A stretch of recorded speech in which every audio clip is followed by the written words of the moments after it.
Fort Worth, let's make a move. Unique is what we do. Take a seat, be introduced to the lives in FORTitude. Burn the town down, Cowtown, let's dance, interact, meet some new friends. Go ahead, cancel all your plans for the stories you'll remember in FORTitude. Welcome back to FORTitude, everyone. Your host, J.W. Wilson. I'm with a good friend of mine, Beau Jennings, to my left. Beau Jennings is here because he is the host of a popular YouTube channel called Beautiful Savage Alcohol-Free Life.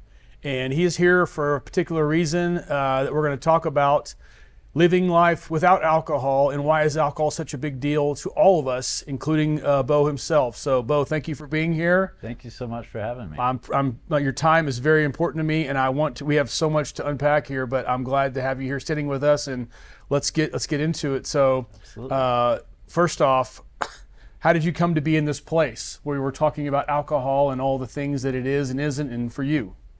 Well, I think like so many people that whether it's a little bit of alcohol in their life or a lot of bit of alcohol in their life have kind of come to understand that alcohol is a very cunning and dangerous substance. And I think for most of us, we've had situations in our life with alcohol where we might have been kind of sold an idea that alcohol is a celebratory experience or something that we do to almost make our life better, our weekends with our friends, our celebrations better. And then often through the use of alcohol, we end up getting to a place where we kind of can realize and square that that may not be the best decision for ourselves, for our lives, for our well-being, for our physical state, for our spiritual state. And really and truly, to answer your question, where I am in my life as a 45-year-old man is being alcohol free now is a culmination of many experiences that led to me ultimately deciding that I needed to completely put alcohol behind me. And how long sober have you been, by the way, Beau? Almost 1 year and 9 months. Wow, congrats. Yeah, thank you. Yeah, and it's been a really enlightening journey, and it really is a journey because I firmly believe that alcohol not only is bad for your spiritual body and has a lot of ramifications that are negative for your physical body, but I also think it really disassociates you from your spiritual self.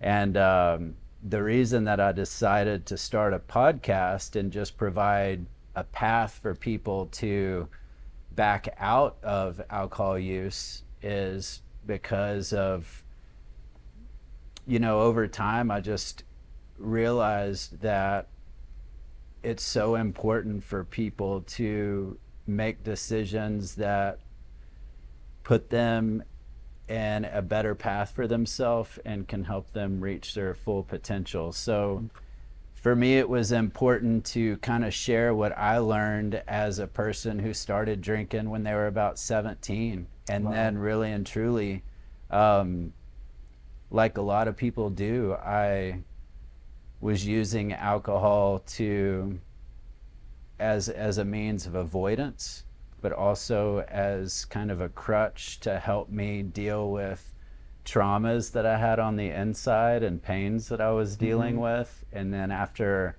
years of using it and abusing it in a lot of ways, alcohol really got its grip in me. So I had to go through the process of removing that.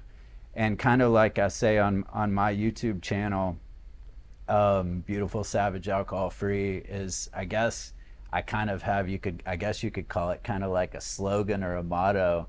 But at the beginning of every episode, I say that really the point of this is to put the world in front of us and alcohol behind us. And when I decided to become alcohol free, that really was the goal for me. Is I wanted to live a life completely free from any cravings.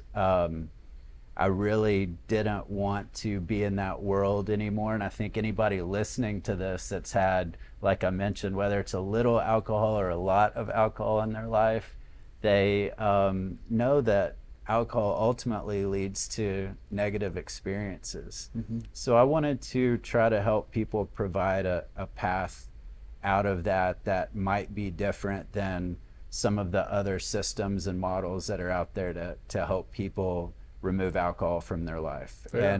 And for me, it was a real culmination of a lot of different things that led up to me ultimately saying, you know, this isn't something that I'm going to be doing anymore. Before we talk about some of your past, would you explain Beautiful Savage? Because you've told me this before. It's an incredible name for a show, but Yeah. what's the thinking behind Beautiful Savage? You know, well, it's interesting because no one's really asked me directly yet, like, hey, why did you call it that? And it actually comes from a story that I had. That it was a really personal story that happened to me when I was 17 years old. And when I was 17 years old, when I was in high school, I grew up in Dallas.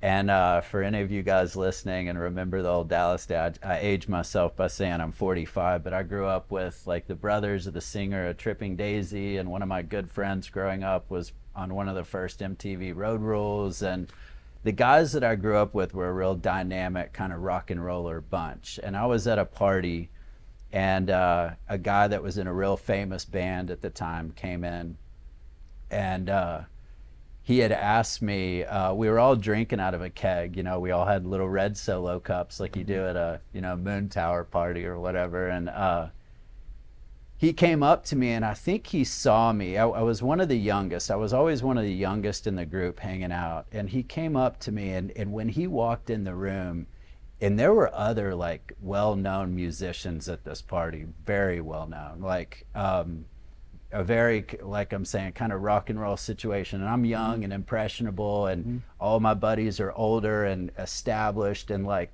kind of as cool as it gets for a group of guys, you know. And I think alcohol is cunning in this way too. I think a lot of people get involved in it because they want that social lubrication, or they feel like, hey, I'm going to do this to fit in. And, you know, after years of that, then they end up with an addiction to it or whatever the case is. But this guy kind of noticed me. And I think because when I was 17, I'm 45 now, but when I was 17, I probably looked like I was about 12. You know, I've always looked a little young for my age. And I had a cup, and he came up to me and he said, hey, he said, no, I had said this to him. I said, hey, are you drinking anything? Because he kind of was chit-chatting with me, but I think he came up to me for a reason, looking back in retrospect. And I said, are you drinking anything? And he said, no, man. And he was like, what are you drinking? And I said, you know, I got a little beer from the keg in here. And I said, you're not drinking anything? And he looked down at me and looked right in my eyes. And when he walked in, let me rewind a little bit. He had this beautiful girlfriend with him, and he was this basically rock star in Dallas. And it was already a big group of cool people. But have you ever been somewhere where that kind of real unique person walks in the room and everyone kind of like turns and look? And so he was this established, well-known musician. He had this beautiful girlfriend with him, and they just really seemed like just these cool people. They just exuded this like cool confidence about them. And when I had that interaction with him, I truly think in retrospect, he was trying to plant the seed for me, even back then, kind of like, you better watch out with that stuff that you're drinking. And I think that that's why he came up to me, because when I asked him, are you drinking anything? He looked down at me and looked right in my eye, and he got his finger to his head, and I'll never forget this. And he said, no, man, I'm not drinking anything. I've got it all up here. And I remember vividly, like a knife would stick you, that I was making a bad decision for myself, that alcohol wasn't going to help me, and that as a young, impressionable teenager in the 90s, you know, when everybody was binge drinking too, that like the one guy in the room that wasn't partying, but also was the most established with the most beautiful girlfriend, and they both carried themselves so well. And I remember thinking like to myself, like, he was just, both of them were just so beautiful, and like what they exuded and the energy that they had. But he also was like such a savage, because he was the one guy that had the confidence, really and truly, and the personal dignity and self-esteem to, during that time, to be the one guy at the party. And it was a New Year's Eve party, by the way, so everybody was partying besides these two. And he was the one guy that had the like internal fortitude, really, to be like, no, man, it's not for me. And he also was the most successful, the biggest musician, you know what I'm saying? And it was like, he really stood out to me as this like beautiful savage of an individual. And I just carried that with me forever. And then I ended up going on to drinking relatively hard for the next 25 years of my life. But I never forgot about him, and kind of the reflection of a person that he was. And I realized as I quit drinking and pulled myself out of that relationship that I had with alcohol, that ultimately, once I started to clean up from it, my body got thin and my mind started cleaning up and my brain started healing, that people that remove themselves from alcohol, and then the benefits that are almost immediate, like the alcohol causes people to be very kind of like fussy in a way, like, what's the word that I'm looking for? Irritable, I guess. And so even if you quit for 2 or 3 weeks, like if you're a relatively normal drinker, you'll see some immediate benefits, you know what I'm saying? And as I got, 3 or 4 months in, and I really started seeing the physical benefits, and then the mental benefits were starting to happen as well, I realized that going down this path, you really reflect kind of this beautiful side of yourself that I think alcohol destroys within you. So that's where the beautiful part comes. But the reality too is, say a New Year's Eve party or a wedding or a social gathering where everyone's drinking. And I know that this is one of people's biggest fears, because they call me and they ask me about assistance and, hey, how do I overcome, like, all my friends drink? You're like, I'm gonna have to turn my life upside down. Like, yeah, you will in a way, but in a way, a lot of benefits will come out of that too. But to be that person at, like, let's call it a social gathering, that you're the one person in the room that has the self-control and the discipline to say no, it's a savage thing. And to become alcohol free, it's a savage move. You've got to really be comfortable with the word no. You've got to really be comfortable with using the word no.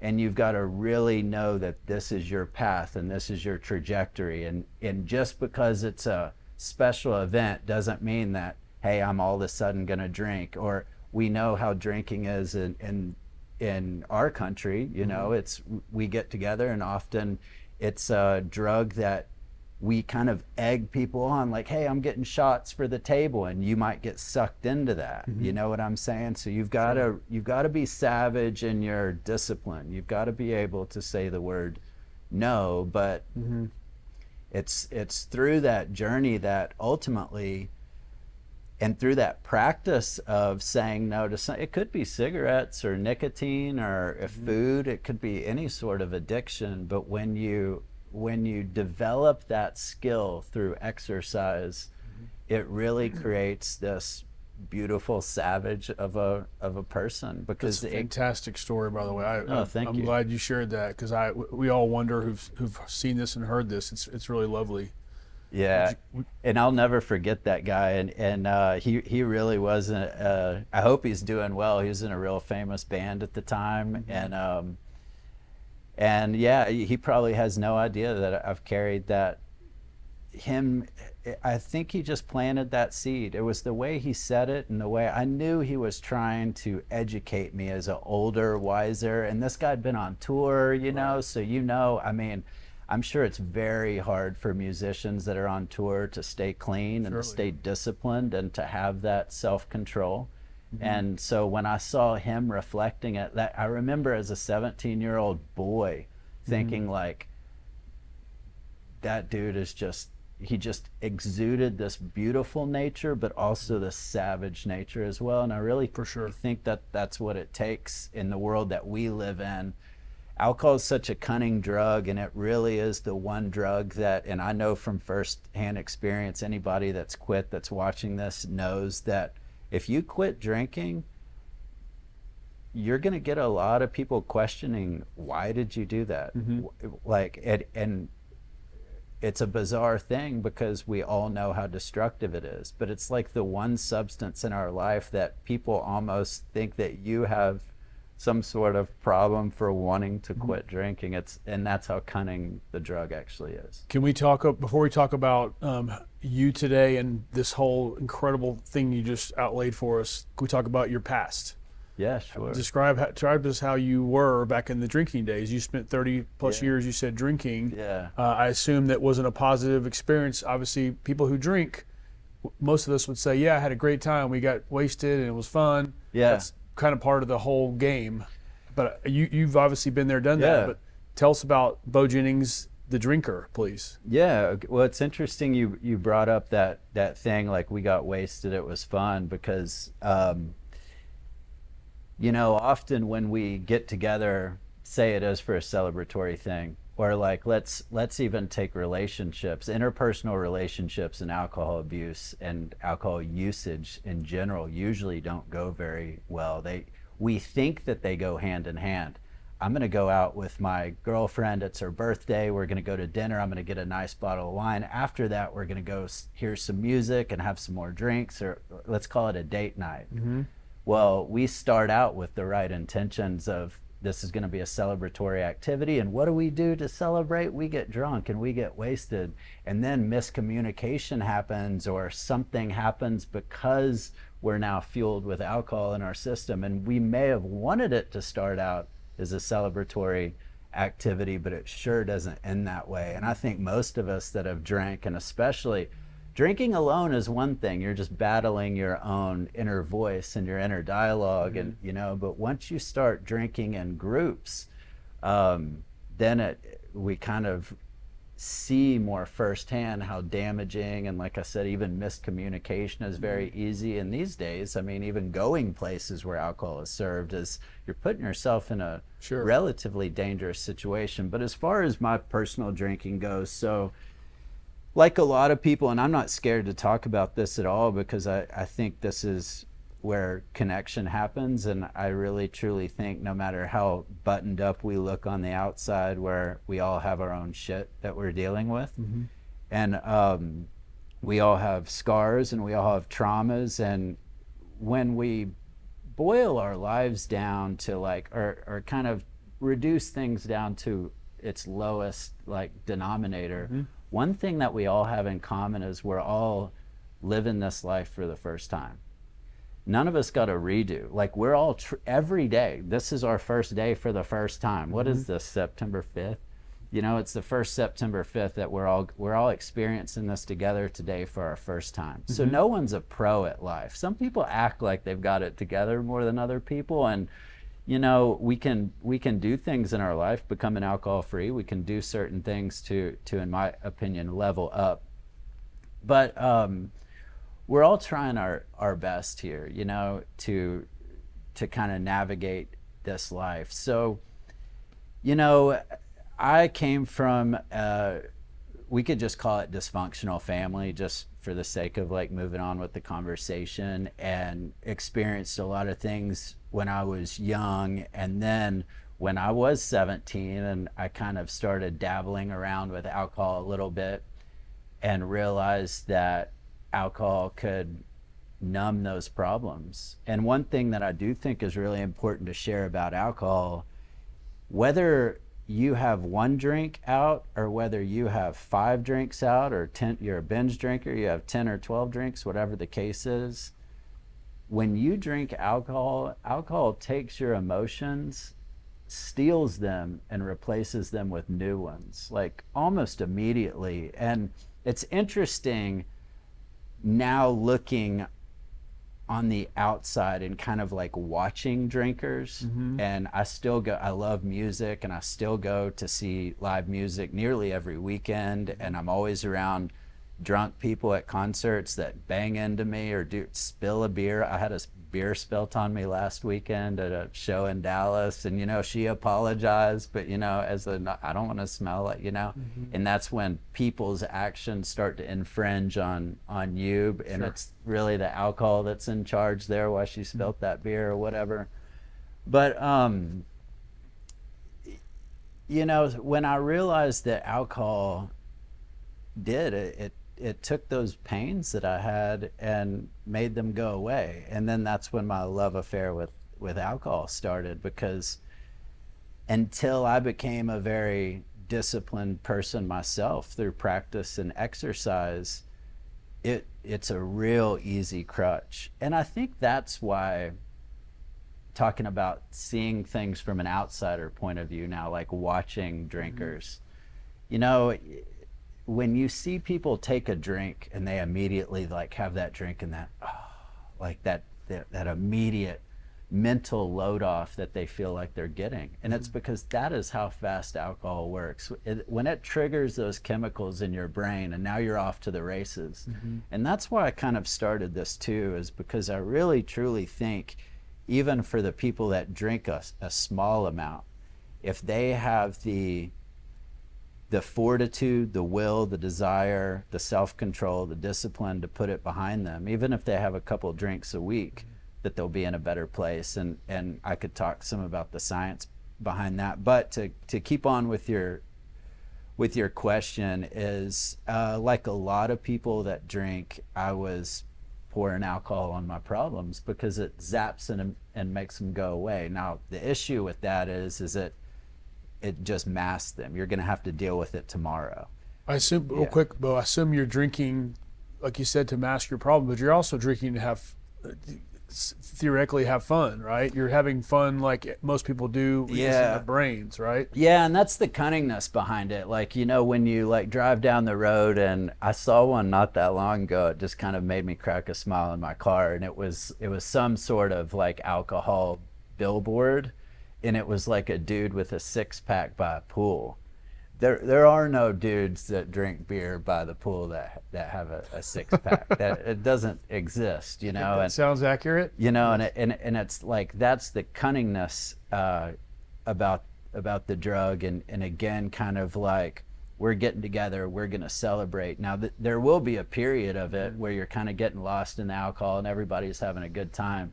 The weird thing about alcohol is that it's a continual like additive. You're giving yourself your own multiplier effect, because like other drugs that people use, whether it's recreational, but even illegal drugs, usually people take the drug does its thing, and that's it. Alcohol is something that once you start taking it, most people that are out to drink to have fun, to like drink for the purpose of inebriation and intoxication, they're not stopping with 2 or 3 drinks. It just progressively gets worse and worse and worse. And alcohol affects your brain immediately, and that's why even though I still hang out with people that drink, and I even go to happy hours and things like that where my friends are there, I'm cautious and approach that differently. But as soon as people get repetitive, as soon as I can tell their motor skills are losing, as soon as the speech starts to slur, that's my cue to exit. No kidding. Yeah, for sure, because now the conversation is no longer fruitful in any way. If they're repeating themselves, I know that they're at the point where most likely they won't remember the conversation, so me spending any more energy there isn't fruitful.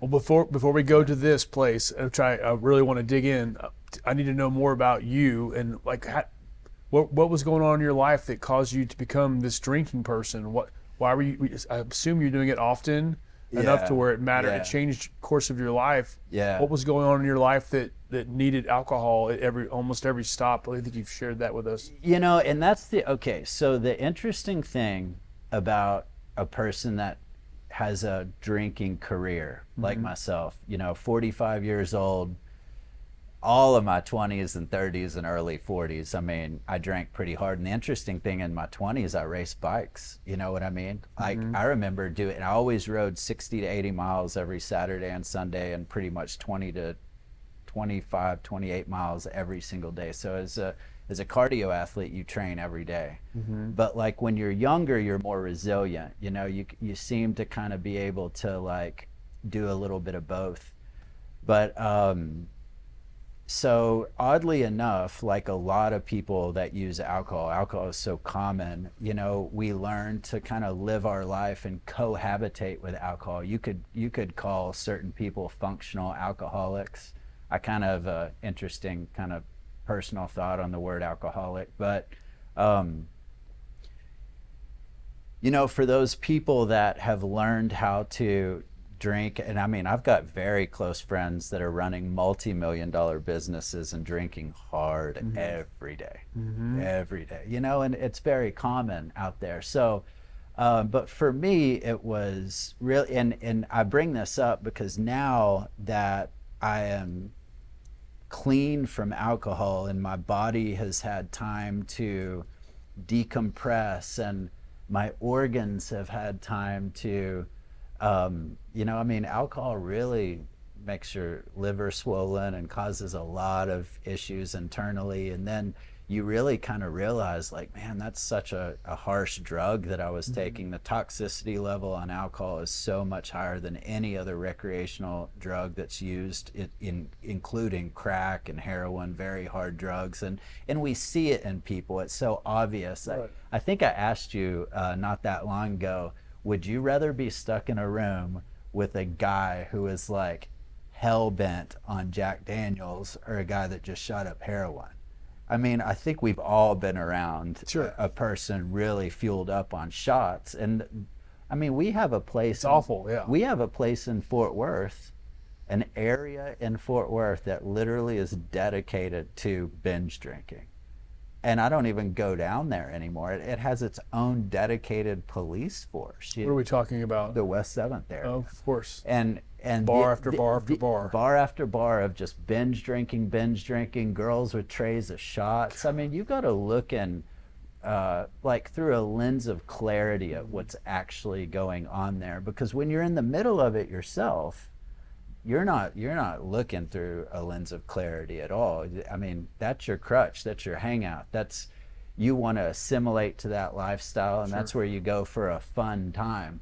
But often, and that's why they've got their own police force. I mean, often nights don't end very fun down there. Yeah. So you talk about toxicity. That's another one of my questions here. But why is alcohol so normalized in our society? I mean, you said the billboards, the bars. Yeah. I mean, I was going to tell you the story, but like we tried to, in my house, my kids, we try to do the European thing where our young kids will get a little sip of wine, which, listen to the things you've told me in the last couple of months, they terrify me, but only because, here, son, here, daughter, have a glass of wine, because one day when you're old enough to have drinks, you're not going to go crazy over booze. It becomes normalized, which, looking back, is a terrible thing. Yeah. And it's like a normal idea.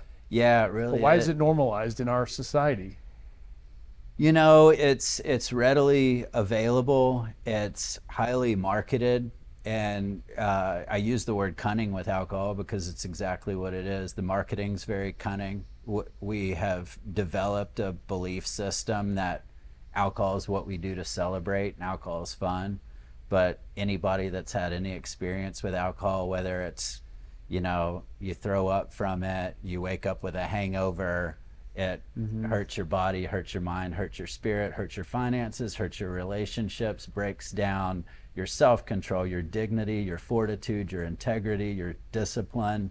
I mean, it chips away at every little part of a person that actually allows you to be the highest version of yourself and to be at how you would maximize your potential. And that's why I even say, we live in the world of influencers and information, and even if you look at, let's just say, the physicality of it, you look at any real fitness person, real like serious fitness influencer, if you look at a person with a six-pack or with a physique that you might think to yourself, hey, I want to work hard to get to that point. We should all desire to live up to our potential. And I truly believe that as long as you're using alcohol, you are Falling short. Yeah, 100%. Let's talk about toxicity real fast, because you just mentioned the word, and you mentioned it in comparison to heroin. Yeah. How is alcohol more toxic than heroin? Obviously, we know the dangers of heroin, but please explain this. Yeah, it's really interesting. I talk about this on one of my videos, and actually show the graph that I use. There's a great bar graph that if any of you guys want to look it up, if you just Google like toxicity of alcohol and recreational drug bar graph, there will be plenty that pop up, and they're all the same bar graph basically. And at the very top of the list, and it lists every single drug that we would know like as a common street drug, from crack, heroin, ecstasy, LSD, mushrooms, marijuana, you know, the ones that we would kind of be able to rattle off that we just know from watching any movie, you know what I'm saying? Even if you've never laid your eyes on heroin, you know it exists, you know it's out there. But also, I mean, we grew up in the 80s, you know, here's your brain on drugs, and there's the eggs frying in the skillet. And I remember all the propaganda to like scare you of what these other drugs are. And lo and behold, the most toxic one is the one that the government allows you to, you know, get in your car and drive and take a bunch of shots, get completely inebriated, and then, you know, it's taxed or whatever, so it's a benefit on a systematic scale, I guess. I don't necessarily need to go down that path, but then get in your car and drive home. Here's one that I've seen that I honestly, I've brought this up to a couple people, and I swear I'm the only person that I feel like is looking at it through this lens, because every time I bring it up to people, they seem like super shocked and like they've never thought about this before. Okay, we have some breweries here in Fort Worth that have built playgrounds for children at their breweries, and they're marketing to come have a fun time at the brewery and let your kids run around and play, and they've got bounce houses and playgrounds. Okay, so for those that don't know, breweries can't sell beer directly like a bar. They're a brewery. So there's laws that keep them from just like setting up a bar. So if you've been to a brewery, you pay like $15. They usually give you like some commemorative pint glass that you can keep, and they allow you 3 beers. But craft brewery is like high octane beers. Some of these beers are 10, 12%. Some of them that are approaching like 12%. If you drink a pint of that, wine's 14%. So they're gonna allow you basically 3 pints of alcohol that's nearly as strong as wine while your kids go run and play. Then you're supposed to load your little babies up in a car and drive them home wasted off, because I don't care how big you are, what your metabolism's like, 3 craft brew beers, you're gonna have a really strong buzz off of that, no matter what beer you choose. Craft brew beer is very potent. And I've seen the adverts, and I'll read the comments, and people are like, "Oh, that's so cool. We're gonna come this weekend, and we'll bring our kids." It's, what are you thinking? I'm thinking of places I know that do this. I never. What I mean, see, and that's your concept. We're gonna bring a playground so mommy and daddy can go get hammered. Right. And the thing is if you want to get hammered, that's your prerogative. I mean, I'm not here to gripe at people for drinking. I'm just here to show them a way out. But I do have a problem with a business marketing. Bring your children, let them play on our playground at the brewery while you go get shit hammered, and then load those little that is their marketing plan. And if you read the comments, you won't see any logical person, right? Whoa. Have y'all thought through the series, the chronology of how this happens? So mommy and daddy want to get drunk. We load our kids up in the car. We drive. And all of this time that this happens, some semblance of logical thought should creep up in mom or dad's head as they're driving with their little babies locked in the back seat. Yeah. One of them should have the logic of saying, wait, JW, why are we taking our kids to a brewery, for one? For two, why does a brewery have a playground? For three, why do we need to get hammered while they go run around? And then for four, which is the biggest issue of all, whether you want to do this or not, it's illegal as hell to load your kids up drunk and drive them home. Not only the little innocent children that have no hand in your drunkenness, but you're also putting at risk everyone else on the road and your children. I think everybody hearing this now is thinking the same thing. Make it make sense. There's a brewery here, and I'm not going to say the name, but that is their marketing, is bring the kids, let them play, and there's pictures of the playground and their outdoor area and all this inappropriate things for their children to be doing at a brewery. There should be no playgrounds at breweries. There should be no children at breweries. I mean, it's just, this isn't a family fun event while mom and dad get drunk and you're over here playing, and then we're going to drive you home. And whoever wants to argue with me about that, I do not care. Because my thing, like your little daughter and your little son has no choice but to get in that back seat while your inebriated self drives them home. They have no control over that situation. And it's irresponsible at the highest level. But we celebrate that, and it's marketed. I actually thought about sending them an email of just to plant the seed of logic in their mind of, I think it's a horrible business model in general, correct? Agreed. I think it's ugly. Tell me real quick more about, not to go back, but you mentioned the toxicity of alcohol being the highest of all the recreational drugs. Yeah. Why is it so toxic? Explain what that means to people. So there's a lot of new science that's coming out with this, and I actually was studying a neuroscientist that I like to listen to because he touches on this a lot yesterday. Every day I do some little study to try to further my knowledge with it. But the science is out. Alcohol affects every cell in your body.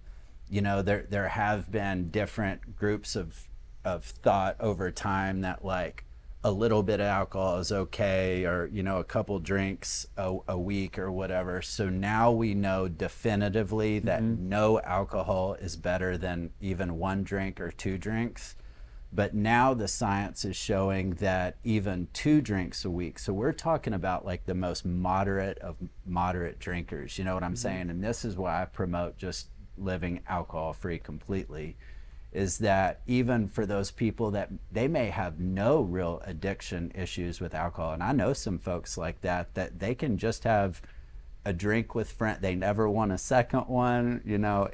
If you have no addictive personality in you whatsoever, then that's great, but it's still unhealthy. And now the science is showing that even 2 drinks a week, which for most people is like next to nothing, and for a drinker, it's like most drinkers are drinking 2 or more a day, really. But even 2 drinks or more a week has real significant changes in your risk for cancer and heart disease. But as I went down this path, so talking about the toxicity, and one thing that I can say on that very quickly is that we see with our own eyes how harsh and fast acting alcohol is. And I'll tell you, because I actually kind of like to throw myself under the bus, because when people come to me, and I'm real proud at this point, because I think a lot of people feel comfortable reaching out to me and asking for help. And I've even had people that I didn't even know were watching me at all and have reached out to me, and they're like, hey, I don't know if you're cool reaching out. I've watched you for like the last 2 years get yourself cleaned up, and I've been working on this. I keep falling off the wagon or whatever. Could you give me some advice? I had no idea these people, I was even on these people's radar. You know what I mean? Mm-hmm. So it's real important to me that people do reach out and want some help with it. But we can see when we're around people that drink. And what I was saying about like throwing myself under the bus. Okay, so for me, I was one of those individuals that my entire life as a drinker, people were always like, Beau, you are like the most chilled out, laid back dude until you start drinking, you know? And the amount of people in my life, and I've lived all over the world, so these aren't just like people like Fort Worth, these are people like in every walk of life that I've been in. People have kind of pointed out to me like, you've got that kind of like Dr. Jekyll and Mr. Hyde kind of thing. You know what I mean? And it always was, it hurt to hear that because I knew that they were right. Were you like an angry or a no violent kind of person?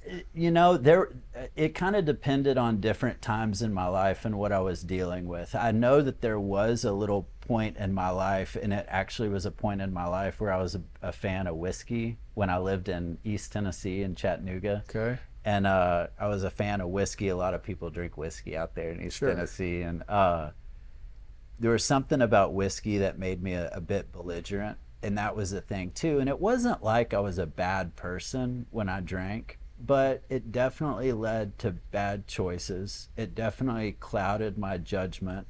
It definitely, like I say, it like chips away and it whittles you down until sometimes all you're left with is like you're just a toothpick of a person, because it's just whittled all these beautiful aspects of you away. You know what I mean? So,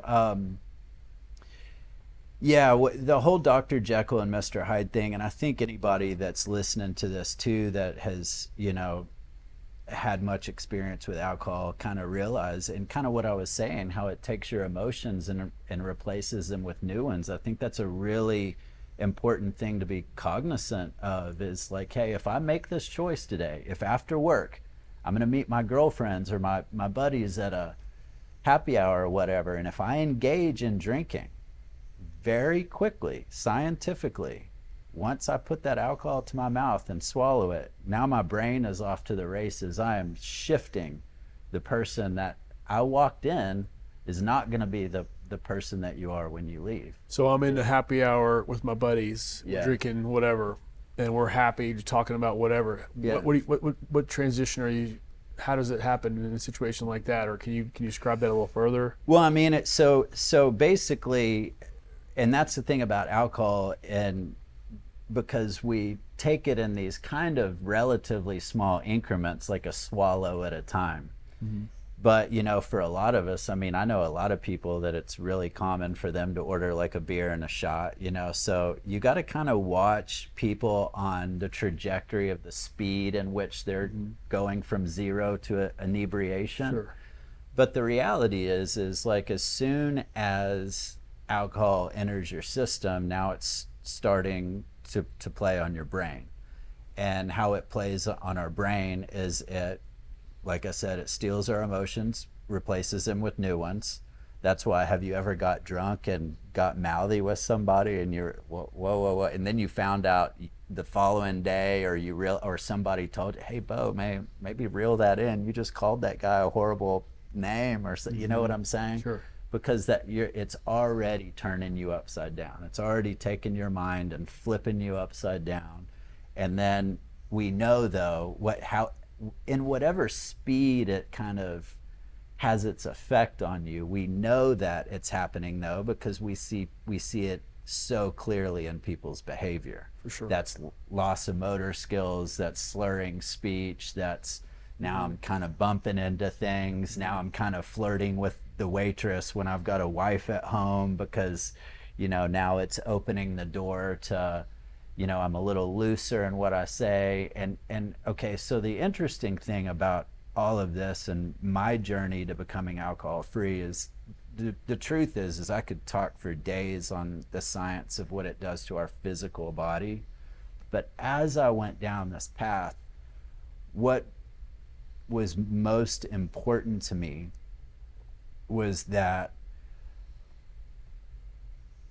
to help people have a closer relationship with their spiritual self. Mm-hmm. That was something that became my focus. Because I truly believe that alcohol disassociates yourself from your spiritual nature. And I think that we live in a world that's so fast-paced anyway. For most people, maybe it's because of their kids and their relationships and their work, and the American way is hustle, hustle, hustle, you know? It's just who we are as a culture, that most people anyway do not stop to take time to listen to their inner voice.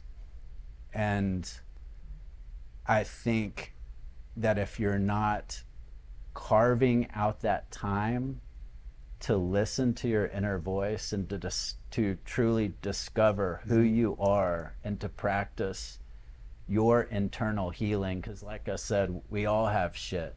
And for so many of us, it's easy to just kind of sweep it under the rug. I'll deal with that later. I got to take my kids to this lesson, or I'll deal with that. I got this pile of work I got to handle. Very much so. You know, I'll just kind of circle back to that, but we don't. Mm-hmm. As people, we don't. And now it's to the point that we can't even sit in our own mind for 5 minutes without pulling out our phone and, okay, well, I'm going to get on social media now. So that inner voice, and that is like, you could call it a gut feeling or like I follow my heart, but it's our spirit is ultimately what it is. And I think when you choose to become alcohol free, you're now opening the opportunity to have a relationship with your spirit and your heart. And for some of us, like maybe for the very first time, because we've spent so much time or so much of our life with our time dictated to other people, our work, and then as soon as we get off work, we're at happy hour. Now we're gonna numb the whole thing. You know what I'm saying? So you really have to take evaluate your life, and it really, to get on this path and to do it correctly, it's a lot of work, but the reward that comes at the end of living this lifestyle is immense. And it creates a person that, oddly enough, is a person that reflects this beautiful savage way of being, you know. Incredible. Yeah. Was there a pivotal moment in your life back when we were drinking that led you here? Did you, I mean, to use a common term, Yeah. hit rock bottom? Did you have one of those moments? Yeah. It's a hard story to share, so if I get a little emotional, it's because it's real. So, you know, when you're young and you drink and you have a hangover, you know, you're going out with your buddies, we're all gonna get wasted at, you know, at the concert or whatever, you know, and you have your hangover and it affects your body, and you know how rough it is on your body. That's another toxicity thing. There really are no drugs out there that create the kind of hangovers that alcohol does. Alcohol wrecks your system. Mm-hmm. Every organ, every cell is wrecked from alcohol. But, you know, as you get older, I remember, I really started noticing it when I was around 39, 40, that like it really was no longer just a physical hangover. It was a mental and spiritual hangover too. And it wasn't just getting drunk that led to that. I could even have 1 or 2 drinks and the following day I felt depressed. And that is the alcohol doing its work on my spiritual nature, my spiritual body. Just like you have to feed your physical body, you have to properly feed your spiritual body to grow into a place of, we could call it spiritual enlightenment maybe, or spiritual wisdom.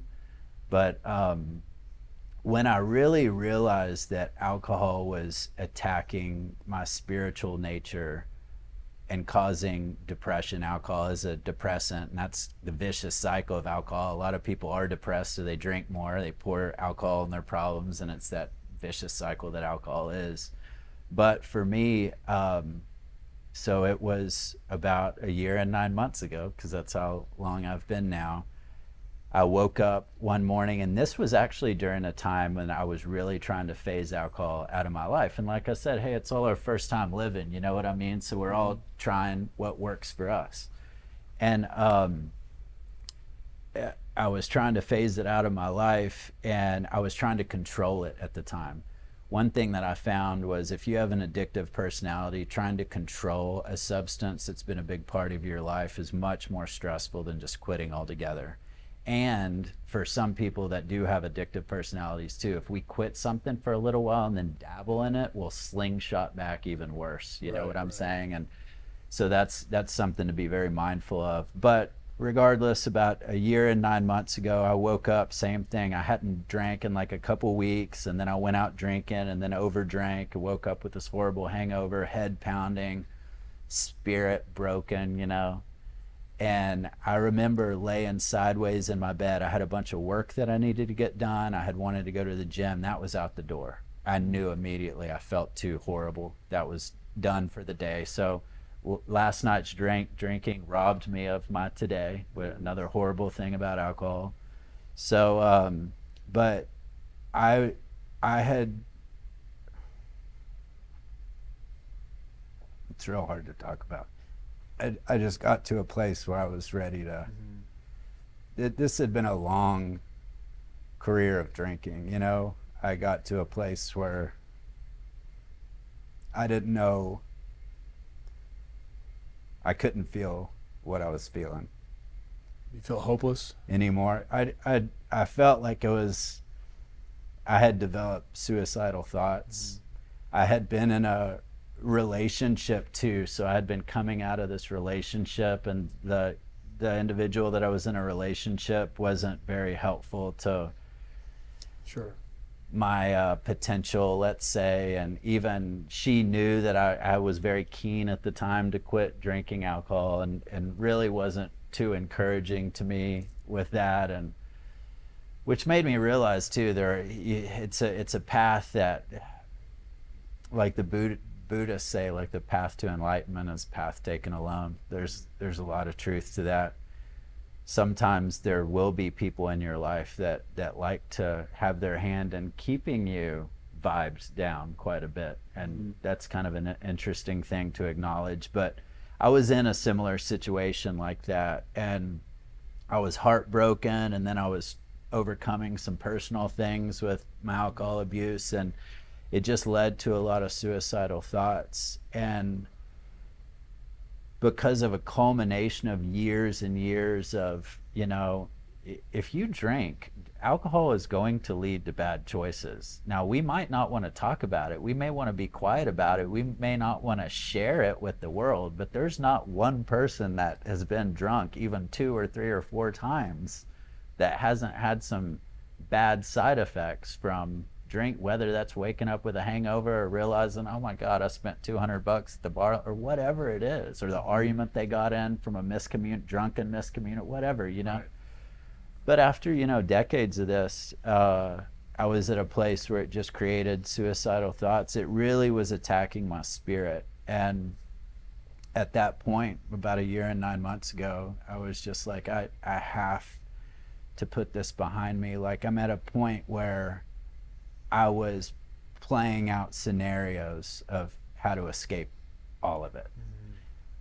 So I knew I was at a crossroads, and I had that inner dialogue and that inner conversation with myself. And again, that goes back to having time in solitude. It's so important that as humans and as adults, we have time to sit with our inner voice and to explore our own consciousness in a healthy way, where we're viewing that through the lens of clarity, you know. And I was just at a place where I was at a real crossroads with it, and I just had that inner conversation with myself, like, you've got to muster up the self-control and the discipline to put this behind you, and Well, you've got to let it go. You know what I mean? And I think so. That's incredibly powerful to you to share that. Thank you, by the way. What was the first step that you took? The major step, was it just you quit drinking? I know. Yeah. How did you make this happen? well, that's a great question, and I'm glad that you asked that. And it's actually why I started Beautiful Savage Alcohol Free, the channel, is because I realized, because I had tried to quit many times in my past. Like most people that I've tried to quit, it's very rare that the first time you try to quit drinking, like, you just knock it out of the park. You know, it doesn't really happen that way. When I lived in Nashville for a while, and I used to go to some AA groups out there every Saturday morning, or excuse me, every morning at 7 a.m. real early. Those groups were really cool because there would be like famous music, like world famous musicians sitting next to a full on like bum looking type, you know, narcotics user as well. And then there might be a super suited up millionaire attorney. AA is really interesting for that. But long story short, although I have all the respect in the world for no matter what avenue people use that works for them, find a system that works for you. I have friends that AA has literally saved their life, and these are people that I love to death. So I have all the respect in the world for AA and what it does. But for me, it didn't really stick. So I knew when I quit, you have to have systems and models in place. Willpower is not going to do it. Literally, you're completely shifting your life's choices, and then also what's coming at you. Because I mean, for the longest time when I quit drinking, I was still getting, hey man, you want to meet me at the bar? No, I don't drink anymore. You know, it took a while for people to really understand, like, wait a minute, okay, Beau's not drinking at all. This isn't like he's coming back to this, like he's done, you know. And then after a while, you know, you quit hearing from those people altogether, you know. So I assume you lost some friends or people in your life because of this change. Yeah, yes? but that's okay. It's okay. Yeah, it's okay. Well, tell me, why is that okay? Why do you have to cut people out of your life? Is it because, for the obvious reason, there's too much? Too much of that. Well, because you have to ask yourself, and again, you know, I use the term like living life through a lens of clarity. I don't think that you can do that when you've dimmed your flame down with alcohol. And that's a really kind of interesting thing about becoming alcohol free, is I think, and I truly believe it's our spirituality. But like, let's use this analogy kind of. I kind of use a candle. Like I truly think like you'll burn the brightest for like the world to see. Like your flame will be the brightest if you live a life of discipline and self-control and dignity and fortitude. And drinking's not a very dignified activity. That's why we do so many stupid things when we're drunk, and that's why we carry so much guilt and shame, because we are obviously unhappy with our choices when we drink. But yeah, so say that question again. Sorry, I rabbit hole sometimes. This is okay. Listen, I'm saying you lost some friends on the okay. way. Yeah. Really interesting thing. Okay, and why that is okay. Was okay. Yeah, okay. So I think we all, if we do want to take a personal inventory of who we're hanging out with, while we're hanging out with them, what's going on, no matter what the substance is, some people are drawn together because that common denominator is, and for a lot of people it's alcohol. You know, at the end of the day, yeah, we may be acquaintances. There's a difference between an acquaintance and an actual friend that's there for you, will help you, will check up on you. But, you know, you could call it a drug buddy in a way, because in my opinion, alcohol, and in a toxicity and scientific standpoint, alcohol is the harshest drug out there. So a lot of us that drink recreationally, your relationship with the person that's sitting next to you may be as shallow as, the drink that's in front of you as well. You know what I'm saying? So if you choose to get on a path to engage with your highest potential, to give yourself that opportunity to, like I said, learn your heart, have a relationship with your spiritual nature, improve your body, and then if that's a path that you choose to go down, then you have to be savage enough to say goodbye to a lot of people. And you have to be able to, through the lens of clarity, to look at those relationships and call a spade and acknowledge that, there's a lot of people that I've had a lot of drinks with, and a lot of funny conversations, and a lot of laughs, and a lot of, fun moments at the bar or happy hour or whatever the case is. But at the end of the day, it was that drink that brought us together. It really, our spirits are very disconnected. Their life, my life, going in a very different direction. And if you choose an alcohol-free life, you've got to make a lot of hard choices, and that's where the savage nature of it comes in. You've got to be willing to say goodbye to some people.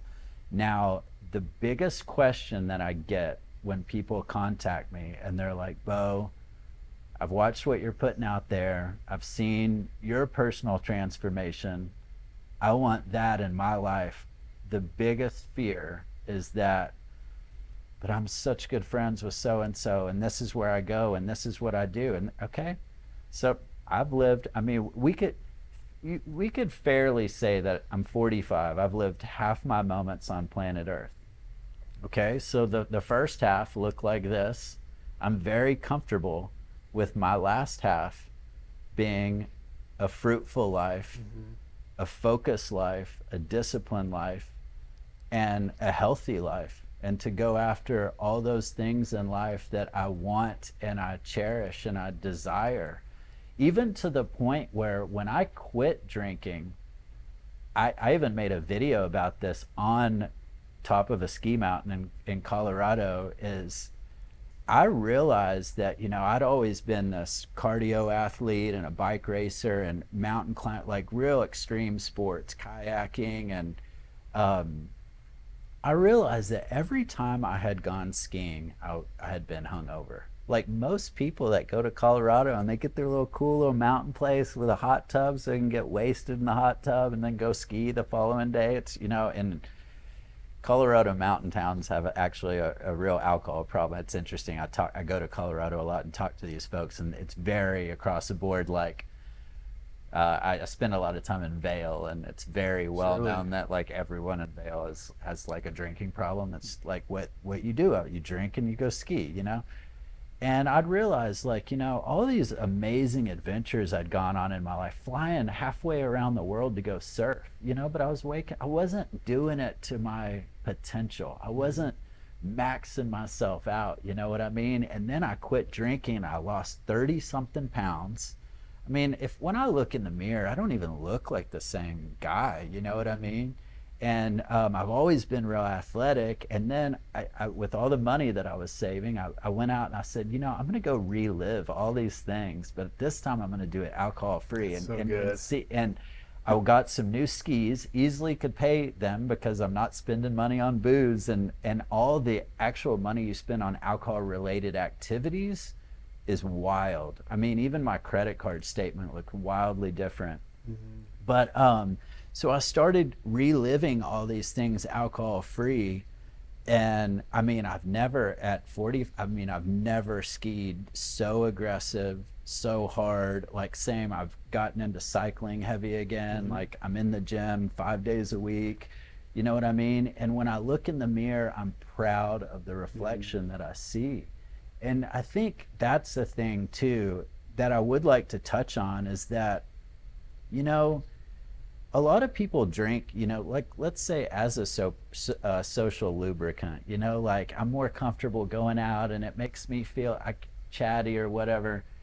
I think that's an excuse, but the reality is that again, we're all living our life for the first time. And I think self-confidence and self-esteem is something that we all probably wish that we had at least a little bit more of, or I was a little bit more in control of myself, or I was a little bit more confident in my decisions, or when I look in the mirror every morning when I brush my teeth, are you proud of the reflection that you see? When you look at yourself, can you tell yourself, like, Beau, you're doing a good job, like you're on a good path? And I think so many people, it's our nature, and as Americans too, to kind of like, keep our chin up high, but I think so many people are struggling with self-esteem and dignity and confidence. And when you remove alcohol from your life, now your relationships are improving, your thoughts and your mentality is cleaning up, your body is slimming down. And not only that, but just the nutrition that you put in your body utilizes it and catalyzes it in an optimal way, because there's not alcohol running through your veins. Right. What you're capable of, like on the ski, I'm so much more agile. I can't believe this. I'm skiing better than I was when I was 28 and wasted. You know what like, and you really start to see the beauty of it. But not only are you not drinking and you're setting something aside and you're practicing that art and that practice of discipline, but with that comes self-esteem and confidence, and it just creates this beautiful reflection of yourself. And that is why you just don't hear people being like, I quit drinking for like a year and it just didn't work out with me, or for me. I think I'm going to go back to it. You know what I'm saying? I do. It's just not a thing that happens. Once people get a taste of, and it's really truly what it boils down to, in my opinion, is it's them having that interpersonal relationship with themselves, with their spirit, with their heart, with their own emotions. Most people have never even faced their own emotions. And when we find something that's so easy to just pick up and drink and just zap them and make them go away, why would we not want it? It's the path of least resistance, and that's why so many people use it. So I've known you only in your current life. I never knew you before this. Yeah. From the discerning eye, those that know you now would say you're incredibly thoughtful, you're incredibly bright, you're full of this thing called life that you're speaking of. It's actually refreshing, and now hearing some context to it, it's incredible. I commend you for that. Thank you. For someone who's hearing this and says, man, you're saying everything I need to know. What do you tell somebody who's going through the rigmarole or the motions of drinking? Like, I feel like everybody, and there's a path forward. What do you tell people that are on the cusp of maybe doing something different? Well, when I chose to be very vulnerable by being very vocal about alcohol abuse and encouraging people to live an alcohol-free life. And I've even had people approach me and ask me, and I said, Beau, do you think you talking about this and talking about your personal stories, do you think that might like hurt your business? Are you worried about what other people think about you? And the way that I look at it is, I know how harmful alcohol can be to your person, to your relationship, to your family, to your children. And if I can be the one person if I can just help redirect one person and help one person get on the path to personal enlightenment through living through the lens of an alcohol-free life, it trickles down into eternity, because it will affect their relationships and their children and the world around them, because that's the nature of alcohol. It's that destructive. So it's just important to me that, when people reach out and ask me about it, the honest truth, JW, is I tailor my answer based on the person. Because getting to the point where you have to quit drinking or you're going to hurt yourself or someone else, when you've got to that point, like I said, it's a culmination of years of things that have happened. So people will approach me, and I kind of discern based on why they come to me, what question they have. For some people, when they say, hey, Beau, like, I need help, I'm struggling, give me some advice. You know, like, how did you do it? Why did you quit drinking? Why did you quit drinking is a huge question for people, you know? And sometimes the answer is as easy as that I got tired of my own shit. And it's a really truthful, honest answer.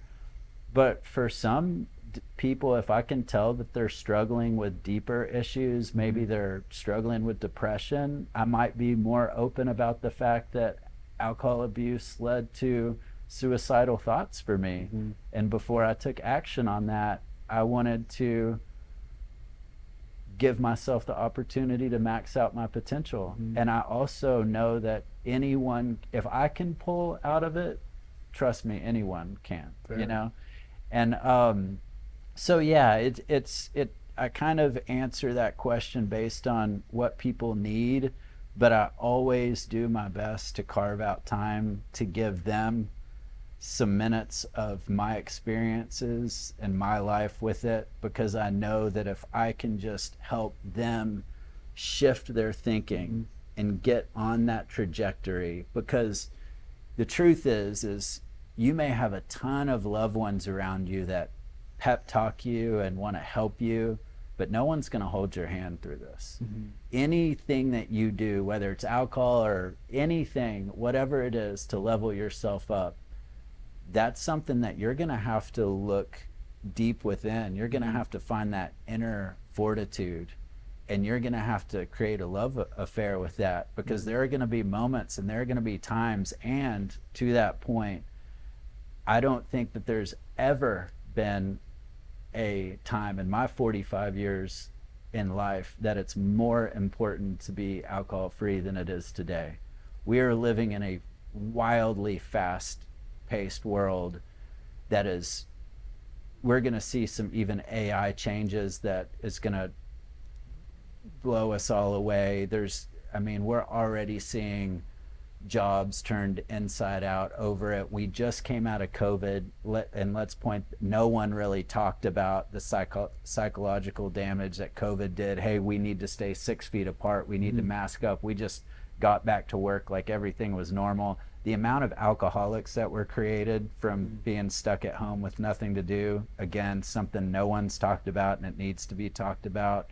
We're living in a tricky and difficult world where often people are responding to things off their emotion, not their intellect. And we're seeing evidence of that everywhere, you know. With people have become destructive in a lot of ways. And I think it's so important right now on planet Earth to live your life through the lens of clarity, and to give that gift to yourself. To, like, there is no better time to max out your potential than right now. I love that. You seem extremely, before we get out of here, you seem extremely comfortable in your skin, and I appreciate everything you said. If you're out and about in your normal life and you see a glass of beer or a can of beer or whatever it is, do you still feel temptation?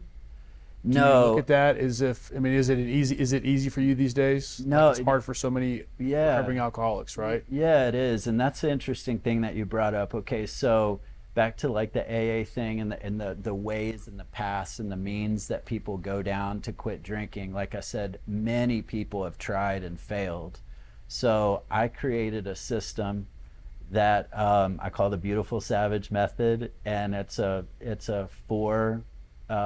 are 4 elements of the Beautiful Savage Method, and basically it's an opportunity for people to use actual systems and models to put in place to help them, because if you don't have locked and loaded systems and models, then you're just trying to quit off willpower alone, and that's not going to do it. I'll just tell you, it's not happening. If you have an addictive personality, that glass of beer will be in front of you at some point.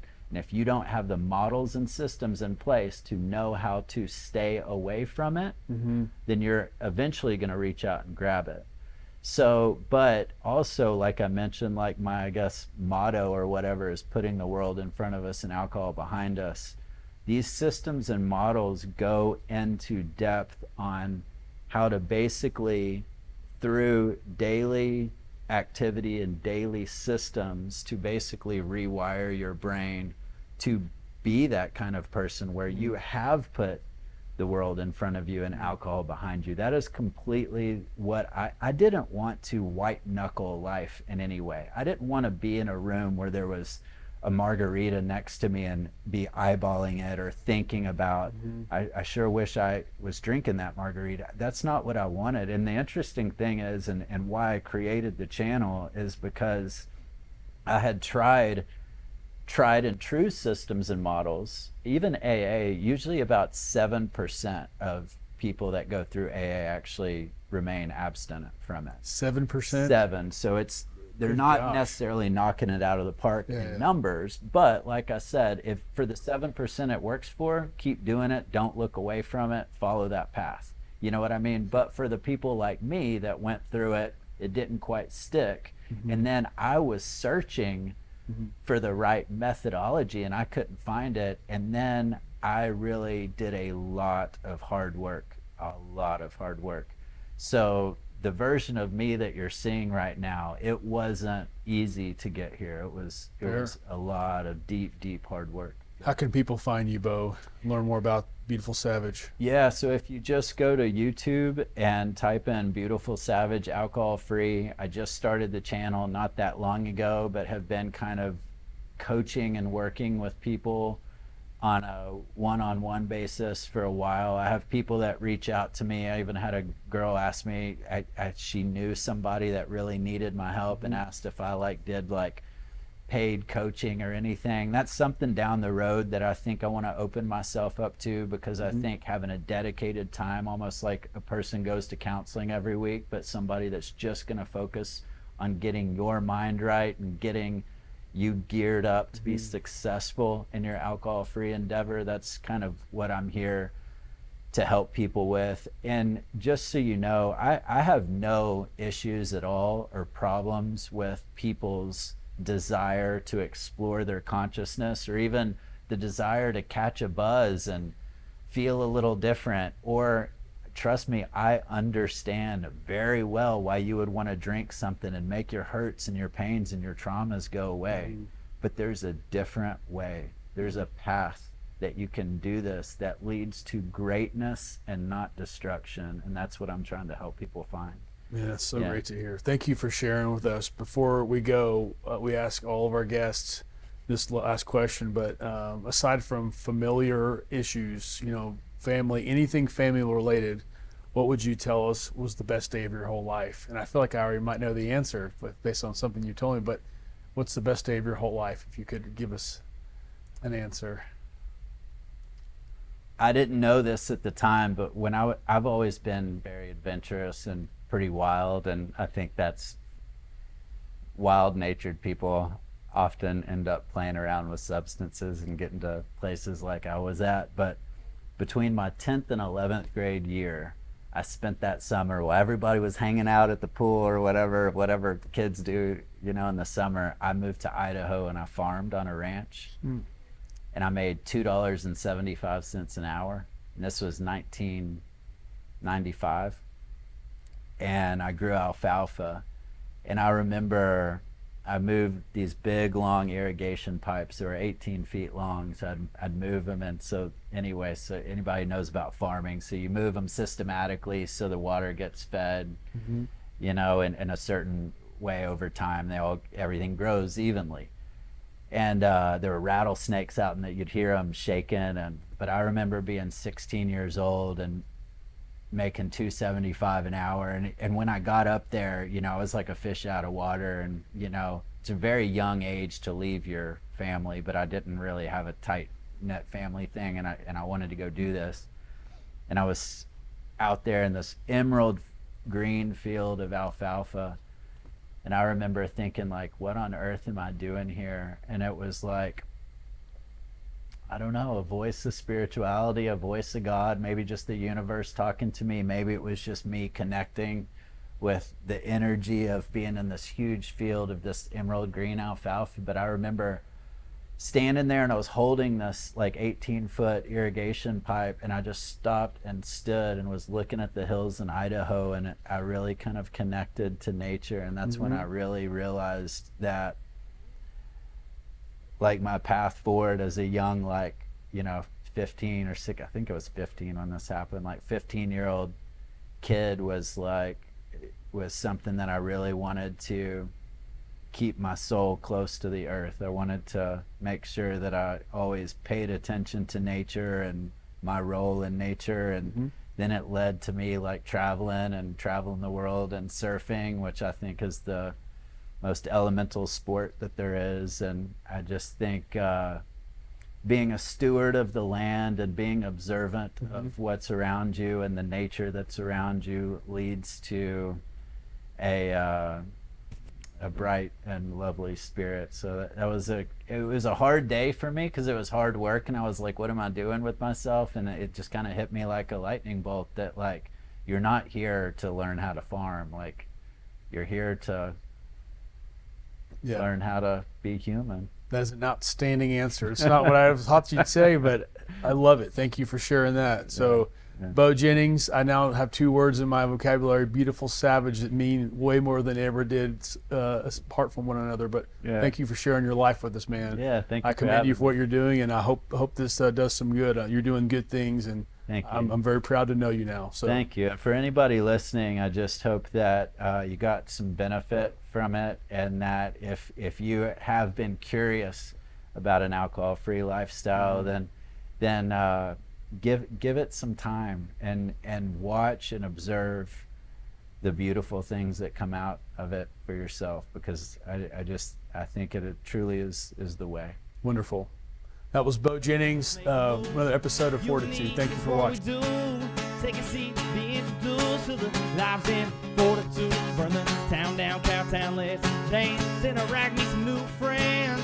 Go ahead, cancel all your plans for the stories you'll remember in FORTitude.